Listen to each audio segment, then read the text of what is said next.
Doom: The Dark Ages was already one of the most technically impressive games you could play on a PC, and just last week it got upgraded with NVIDIA path tracing and support for NVIDIA DLSS 4. Enjoy those new features and more thanks to Gigabyte's industry-leading range of GeForce RTX 50 series GPUs. Click below to check them out right now or stick around to the end of the video to learn more. Gamers, so how'd you like that Expedition 33 video? It did feel good to finally get that one out the door because, to be perfectly honest, I'd never put so much work into a single video. It really did take me the better part of 2 months between the interviews and the scripting and the editing and all that. The truth is, I wouldn't have been content to just review the game because I think everyone already knew it was incredible. I was really moved by the story of this team, and that became the story I wanted to tell. I know it took a long time, but I would always prefer you guys say that my stuff is late rather than rushed, because as a great man once said, a delayed video can be good, but a rushed video is forever bad. Or something like that, I don't know. Anyway, it does feel good to have that out the door because it's allowed me to get on with some other stuff, like my Switch 2 review, which went out just last night. And yes, I am playing Death Stranding 2 right now, and in keeping with what I said just a moment ago, I'm going to take my time with that one. That is not the kind of experience that you want to rush. In fact, doing so would basically ruin it. So I'm going to take it slow. I'm going to stop and smell the chiral crystals and have that review out for you when it's done. So look forward to that in the future, but right now we've got a new show to do. So let's get to it, shall we? Biggest news of the week hasn't actually manifested itself yet, if you can believe it. I'm talking about the report from Jason Schreier of Bloomberg that Microsoft are yet again planning large-scale job cuts that will not be insignificant. Quote, managers within Xbox are expecting substantial cuts across the entire group, according to people familiar with plans who asked not to be identified discussing non-public information, end quote.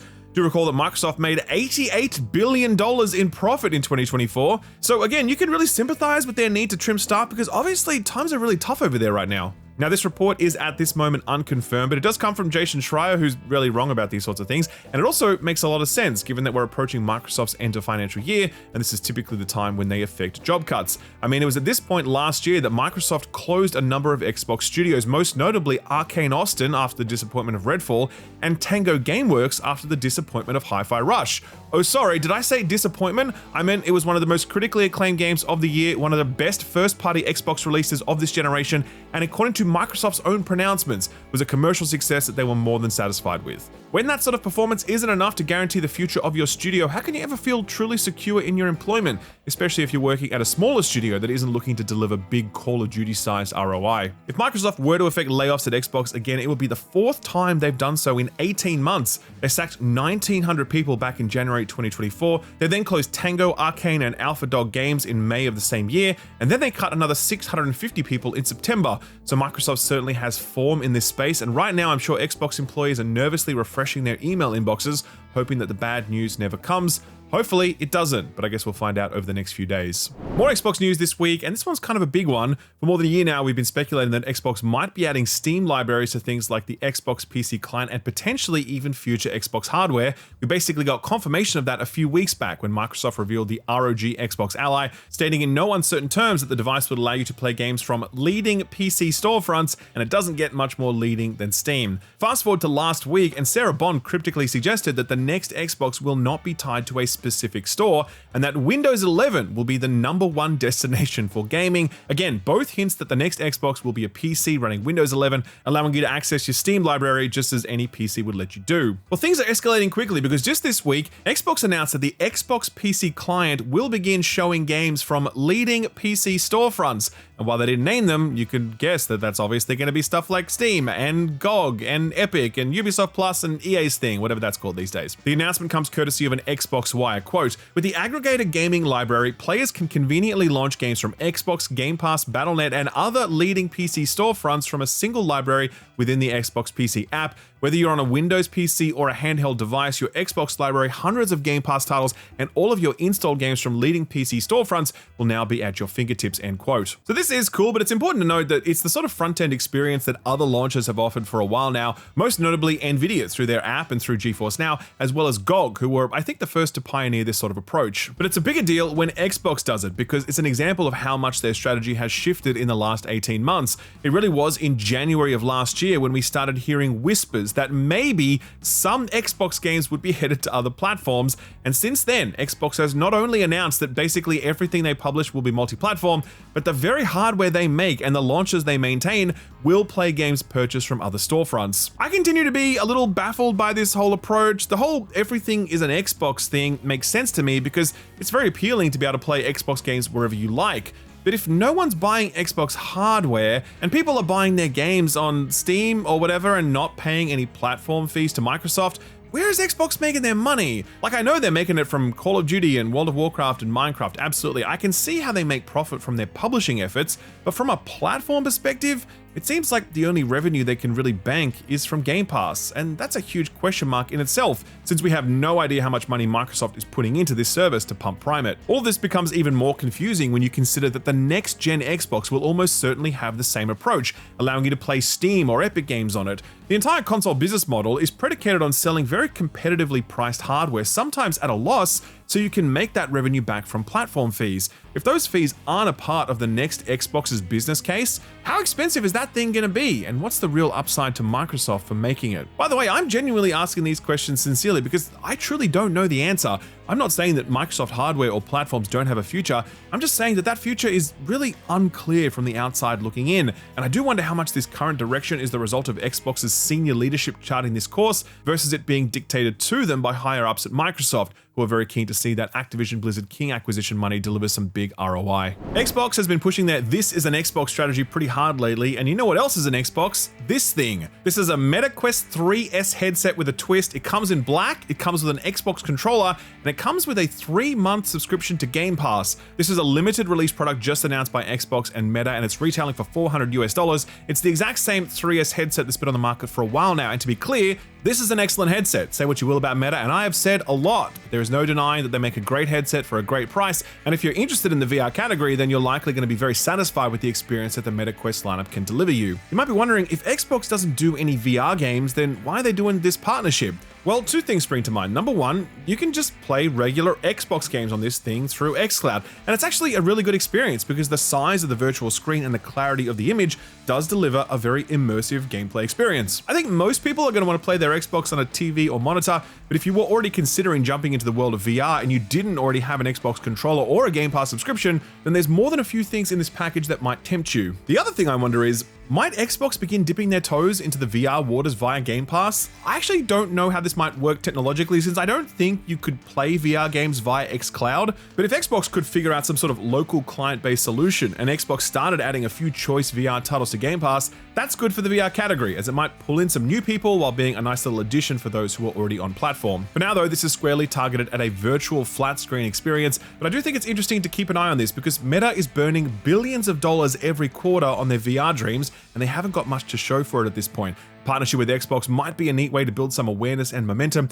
especially on the gaming fronts. It seems like the VR gaming landscape has really slumped in the last 18 months. Turning now to Mindseye, remember that one? Feels like it released 3 months ago, but it was just last week that it exploded onto the scene, almost literally. As soon as people started playing it, they saw for themselves just how unfinished it was, how rife with bugs it was, but ultimately how boring it was, a topic we discussed at length during the most recent episode of the Frames Per Second podcast.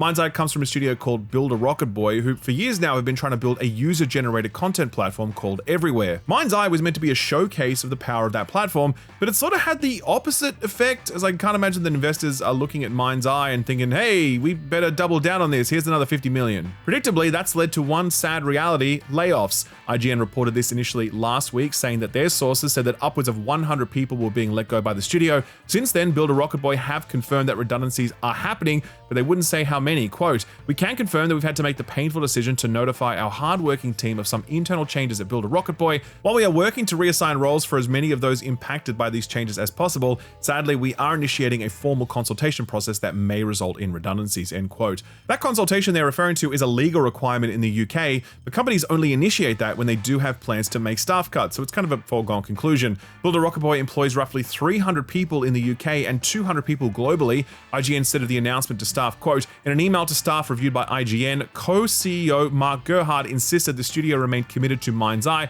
but pointed to a shift from an intense development and launch phase to a sustainable post-launch support phase," end quote. To this point, the studio has not commented on what this means for their Everywhere platform, but I don't know, man, 400 people still on the books trying to make a user-generated content platform that no one has heard of and that's going toe-to-toe with the likes of Fortnite and Roblox and all the others. That seems like a pretty long odds play in an environment where investors are really only interested in surefire bets. Somewhat related to that point is this story about Splitgate 2 developer 1047 Games. Now, this developer has actually been in the back of my mind for a really long time, and I'll tell you why. back in September of 2021, this team announced that they had raised $100 million for the development of Splitgate 2. Now, Splitgate 1 was like a college dorm project. It was thrown together pretty quickly, and it really didn't go anywhere at first until some streamers picked it up, and after that, its popularity ballooned. It peaked at 67,000 concurrent players on Steam, and that's good, don't get me wrong, but it's not like $100 million investment good. In the world of venture capital, there is such a thing as raising too much money, as it leaves you overly exposed and indebted to investors who all expect high yield on their very risky bet. The bottom line though, I just couldn't see how you needed $100 million to make a Splitgate 2.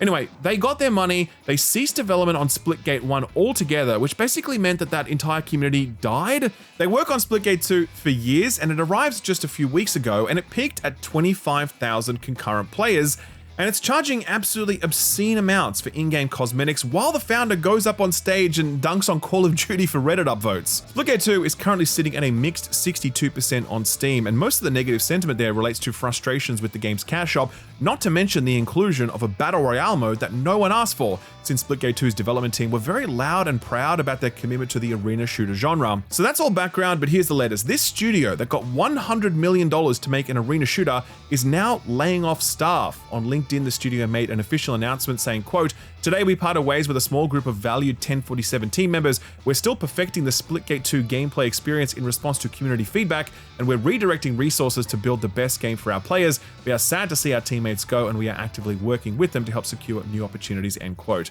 Apparently, this studio has like 200 employees working on this game, and it's like, what? That doesn't sound right for a game like this. To me, it falls into that thought that I had when I first saw that $100 million figure back in 2015. If you raise $100 million, you then need to make sure that your game can generate $100 million plus in revenue so that investors can start getting some money back. And the only way to do that is through in-game spending, since Splitgate is free to play.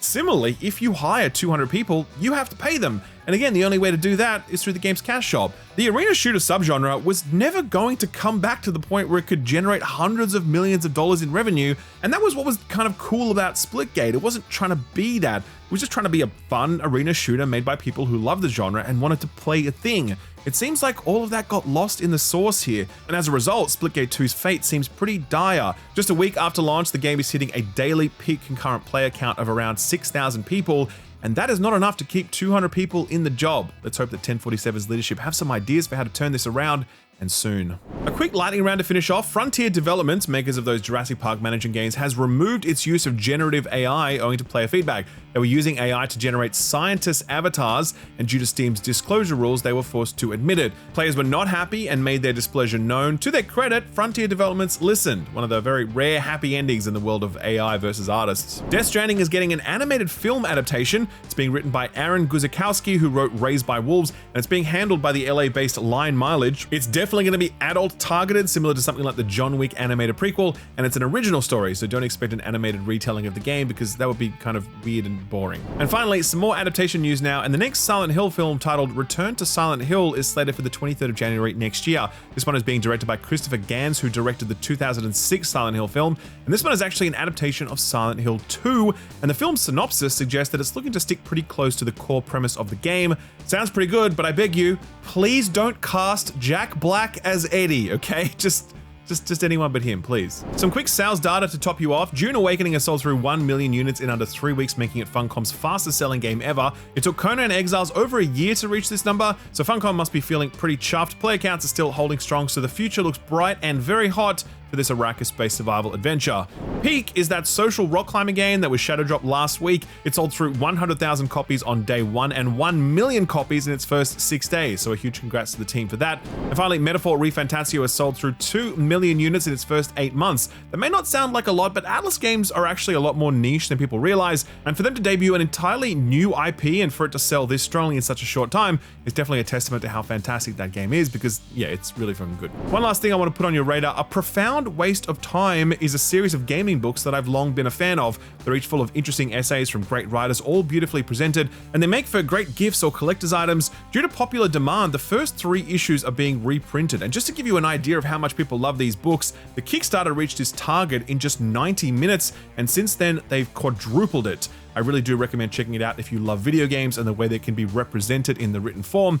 I'll leave a link to that Kickstarter below the like button. So what got announced or delayed this week? Well, it looks like someone turned the water back on because a little more stuff is starting to trickle back out now after a week or so of post-Summer Games Fest drought. There were a couple of notable things being yelled about this week, including some new games. The biggest one is probably NetEase announcing a big new AAA PC and console title, which is being developed by Naraka Bladepoint developer 24 Entertainment. It's called Blood Message, and it's a flashy single-player action-adventure game based on a Chinese historical setting. After the success of stuff like Black Myth Wukong and Stellar Blade, it seems like there's been a shift in Chinese and Korean studios devoting some effort into showing what they can do on non-mobile platforms, and this one does look pretty intriguing. Still early days for this one, so no solid release date yet.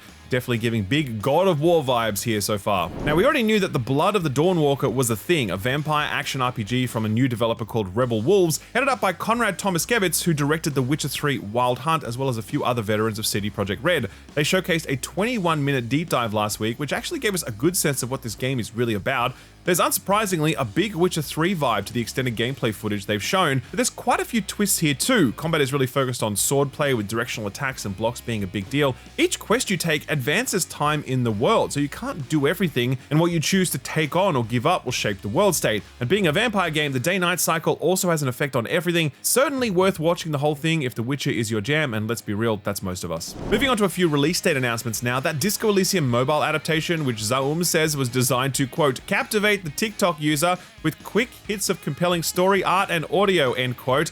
That now has a release date. It lands on Android devices on August 5th, with the first 2 chapters being free, which I guess is a move to try to win over skeptics like myself. Knowing everything that's going on around the legacy of Disco Elysium, it feels a little weird that what's left of Zaum is still trying to leverage the original work like this, but look, check it out because I actually have heard some pretty good things about this from people who've looked at it, so yeah, maybe it ends up okay. Speaking of zombies and reviving old video games, the House of the Dead 2 remake is the revival of Sega's gory rail shooter, sadly without light gun support it seems, which was like 90% of the fun of these games. I'm not sure how this works now. This one is coming out on PC and Switch on August 7th and it's being handled by publisher Forever Entertainment, a Polish company who are basically doing the work of remastering and remaking old Japanese games those publishers don't care enough about to touch. Front mission, Donkey Kong Country returns, and now House of the Dead are games in their portfolio. If you'd prefer not to be able to see the stuff you're shooting in a video game, then you might be interested to hear that Midnight Murder Club, that Sony published multiplayer shooter which takes place in a pitch black mansion, it's already hitting 1.0 pretty soon after releasing into early access back in March. It sounds like a fun premise, and although I didn't get time to dig into this one myself, it does seem to have positive sentiment on Steam at the moment if you look past the negative reviews complaining about the PSN login requirement. That said, not a ton of reviews or player activity recently it seems, so hopefully Sony has some spare marketing budget up their sleeve for this one. Something tells me though that they probably don't. A couple of months back, EA said their non-sport strategy was hinging hard on 2 things: guns, aka Battlefield, and skateboarding, aka Skate. Ballsy strategy, very early 2000s, I like it. Anyway, their live service Skate game has now had its release window narrowed down to summer 2025, which is mid-year for all my Southern Hemisphere friends. The announcement comes in tandem with the private playtest hitting a big new milestone and expansion as it heads towards a full release. It's actually looking pretty good, and it now supports up to 150 people in each citywide server. I think that's going to make for some good footage. I'm looking forward to seeing that. I know Stu is very much looking forward to this one as a big skater boy himself, though I'm not sure how wide a reach this one is going to have if I'm being honest. But the Tony Hawk games seem to have done fairly well, so I guess there's hope for this genre yet. Last few little ones now. Sega has been going hard in promoting Sonic Racing Cross Worlds after the launch of Mario Kart World was a bit more lukewarm than many probably expected. Sega just announced they're bringing a whole bunch of Nickelodeon properties into the crossover love fest, including characters and tracks from SpongeBob SquarePants, Avatar Legends, and Teenage Mutant Ninja Turtles Mutant Mayhem. That's on top of all their Sega crossovers with Yakuza, Persona, and Hatsune Miku. September 25th for that one on all platforms. And finally, 3 showcases announced this past week. There's the Capcom Showcase, which should have aired by the time this episode goes out, where they probably showed a bunch of Pragmata and Resident Evil 9 gameplay, along with updates to Monster Hunter Wilds and Street Fighter. Fighting game developer Arc Systems Works, who are doing that sick new Marvel tag fighting game, they're also hosting a showcase on June 27th to talk about their new games, as well as one from the director of the much-loved Guilty Gear Strive. And finally, THQ Nordic are getting out there nice and early to announce a showcase on August 1st, where they say they'll announce new games, share some release dates, and maybe even a few surprises. A couple of delays this week. The first is Cyberpunk's 2.3 update, which, to be honest, we didn't even know we were getting until a few weeks ago. It was originally slated for June 26th, but at the top of this week, CD Projekt Red said that it would need a bit more time and it gave us no new date. They say it's similar to the last big big patch in terms of scope, but no other details for what's contained within. The 25th anniversary remaster of System Shock 2 is due out this week, but Night Dive flagged on Monday that unfortunately the console versions had run into some problems and will be delayed until sometime during the first 2 weeks of July. The PC version is still going ahead this week as planned, however. A few cancellations this week too, the first of which is Beat Saber for the PS4 and PS5. This is not a good sign for the health of the PSVR 2 platform. The developers saying that the PlayStation versions will receive no more updates or songs beginning this month, and that multiplayer support will end January 2026. Meanwhile, the Steam and MetaQuest versions will continue to be supported with what sounds like big new updates for the game. Man, when your game is one of the biggest reasons for owning a VR headset and you don't think that Sony's latest headset is worth supporting, and it's only like 2 years old, by the way, that's not good at all. Say, had you heard of Hightail? It was a Minecraft competitor that spun out of a popular custom Minecraft server, and it was in development for 10 whole years, with the studio behind it hitting 100 employees and being acquired by Riot in the meantime. They announced this week that they were shutting down the whole thing after their ambitions and the high bar in the sandbox genre kept getting pushed out of reach. You'd think they would have gone for something a bit more reasonable, but they say that reducing the scope would have compromised on what made the game special in the first place. Man, Microsoft wins this round too, I guess. And finally, here's a bit of a bummer. In 2019, there was this incredible mystery adventure game called Hypnospace Outlaw, which took place in a fictional 1999 internet. It was hilarious and pitch perfect, and creator Jay Tholen had been working on a follow-up set in the early 2000s with the respective vibe. Unfortunately, he announced this week that the game had been cancelled, citing burnout and his free-flowing method of game development ultimately being incompatible with a more traditional development process with a publisher and budget involved. It also sounded crazy ambitious, like he and the team were making a fake version of Flash, which people could have used to create their own sites. And like with Hightail, he says it was overscoped and was getting out of hand. Tholen says he plans on hopefully releasing some of the tools and music that he has made for the game because it's all good stuff, saying he might turn his energy into making stuff for kids instead. A real shame to imagine what this one could have been. All right, so what came out last week? Well, it was a pretty quiet one, which kind of helps because, man, we had a lot of announcements to get through just then. The biggest game of this week is without a doubt Rematch, the multiplayer soccer game where it actually feels like you're playing soccer instead of just watching it on TV. Now, as we mentioned before, there were a few issues with this launch with some network stuff, a lack of crossplay, and a dull progression system really putting a bad taste in people's mouths. But regardless, this game hit 1 million players in its first day and has just passed a 3 million player milestone yesterday. Obviously, Xbox Game Pass inclusion helps there, but the concurrent player counts on Steam are no slouch either, with the game getting up over 80,000 concurrent players at one point. On the critical front, all of the issues were mentioned, but virtually everyone seems to really vibe with what this thing is doing, with the general consensus being that it's just really fun to play matches of soccer in this way. Currently sitting at a strong 75 on OpenCritic, with GameSpot landing at a 7 out of 10, saying, quote, "In many ways, Rematch feels like an early access game. Its foundation is strong though, capturing the chaotic energy of playing football with your school pals. It's disorganized at times and the people you're playing with might be frustrating, but there are very few moments when you're not having fun. It's a different kind of football game, yet it's intuitive and the allure of improving your skill level is captivating. If Slow Clap can sand off its rough edges, Rematch could be something special, but even in its current state, saying no to one more match is a challenging proposition," end quote. Radar Remastered, The Mystery of the Soulless Army, was the other big one releasing last week, halfway between a remake and a remaster of a spin-off game in the Shin Megami Tensei series with an action combat twist. This one also fared pretty well, a strong 79 on OpenCritic, which still rings true to its cult status. Here's RPG Site's take on it. They gave it a 7 out of 10 and said, quote, "It's obtuse, clunky, but overflowing with charm. Blending traditional Shin Megami Tensei demon summoning with action combat and adventure game progression is a recipe for an interesting time at the very least. Red Out Remastered has undoubtedly improved a flawed game, but there's only so much it could do in keeping to its mission statement to recreate the content of the original title.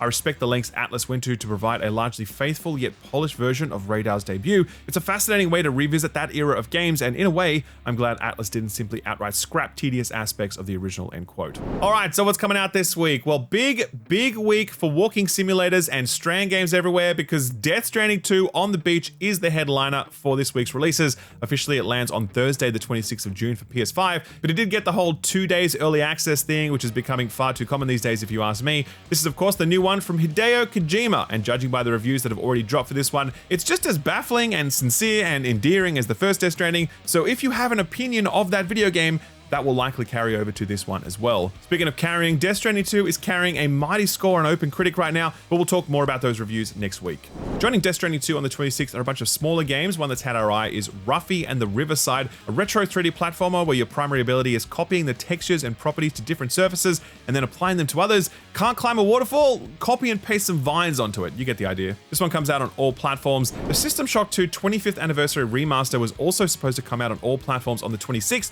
but those console versions have since been delayed, as we mentioned earlier. It's still coming to PC though. Meanwhile, we've got another console exclusive on the 26th, the remake of Square Enix's excellent mech tactics RPG Front Mission 3. This is being handled by that Polish publisher Forever Entertainment that we mentioned earlier, and they've previously taken care of remakes for the first 2 Front Mission games. Now, we know this to be a great game, but a couple of the trailers for this one made people a little skeptical. It's looking a little too clean for a game known for its grit. We'll reserve judgment until we see some of those reviews. And last one for the 26th, Persona 5 The Phantom X is coming out on PC, iOS, and Android. As a reminder, this is the Persona 5 spin-off that boldly asks if the series' fanatical fanbase would be willing to get into gacha games.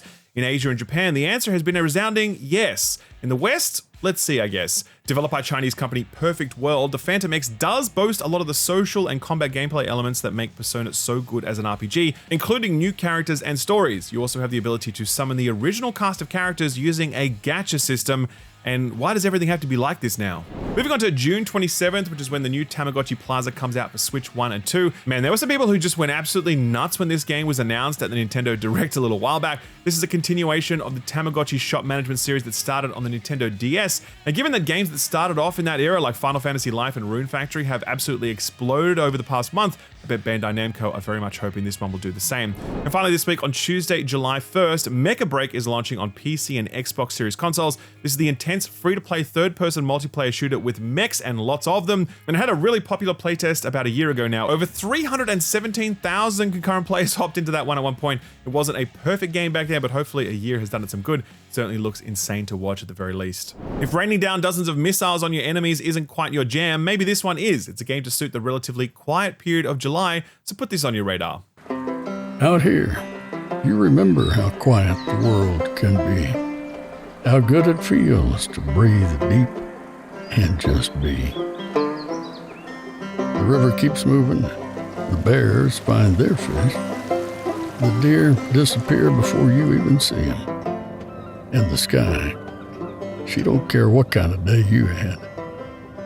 Man, doesn't this feel nice? This one's called Cast and Chill, and it comes from a 2-man studio here in Australia, despite what the very American or Canadian voiceover in the trailer might have you think. What you see is what you get: a beautiful and serene outdoor environment rendered in beautiful pixel art, a relaxing banjo soundtrack, a dog companion you can pat, and a simple, satisfying, and relaxing fishing campaign to unwind with. Better yet, you can also play this game as an idle game. Chuck it on a second monitor or on the side of your screen and let your little person take it easy and reel in a daily haul for you while you just enjoy the serenity during the working day, or while you're fighting people in Mecha Break. I don't know, you tell me which one you prefer. If you do like the look of this one, we've left a link to it over on our Steam Curator page, which also has links to all of the other Put This on Your Radar stuff we've recently covered. I'll leave a link to all of that below the like button. Sort of free stuff time now, and looks like Epic Games Store is back to its old self. No more mysteries, just solid offerings. By the time the show goes out, you'll probably still have time to grab The Operator, which is a good one. You're basically playing an FBI desk jockey, solving cases through your computer interface. Nowhere near as funny as Hypnospace Outlaw, of course, but a good fake OS interface game nonetheless. Once The Operator is done, you'll be able to grab the very beautiful Saber, which comes highly recommended from myself. Great exploration, traversal, art, and music. Well worth grabbing and losing yourself in this world of ancient wonder if you haven't already. Our feel-good story for the week sort of isn't feel-good because it does involve crime, but nobody got hurt, and I'm sure it was all insured, and it's objectively at least a little bit funny. So, you may have heard of the Lufthansa heist, but have you heard of the great Switch 2 truck heist? This is real. A semi-trailer was hijacked carrying 2,810 Nintendo Switch 2 consoles. The driver says he discovered the break-in during a pre-trip inspection and that he did not know what he was hauling, but I have seen enough mob movies to be skeptical of that story. These units were apparently on their way to GameStop. The Switch 2 is largely sold out in the US, and GameStop had begun advertising restocks. However, a tweet promoting restocks was deleted following this heist, so maybe this is the reason? Police are on the lookout for a mustached man in a yellow shirt and purple overalls. Anyone with any leads is encouraged to yell really loudly into the Switch 2's inbuilt microphone, unless of course you refuse to pay the $20 a year to use Game Chat, in which case Nintendo's on their own. All right, ladies and gents, that is the show for the week. Thank you so much for staying right through to the end. I really do appreciate it. If you had a good time, I'd love it if you dropped the video a like, because that always does help us out in a big way in the YouTube algorithm thing. And of course, if you'd like to come back and do it all again soon, then be sure to subscribe and ding that notification bell. Don't forget, we're also over on Spotify. You can listen to us over there ad-free if you're a Spotify premium subscriber. Me, I got big plans this weekend. I'm doing absolutely nothing but playing Death Stranding all day, every day. It's going to be very exciting. I can't wait. Thank you again for watching. Take good care of yourselves. And don't forget to stick around for a word from this video's sponsor, NVIDIA. Doom the Dark Ages is a sort of game that really showcases what modern graphical technology is capable of.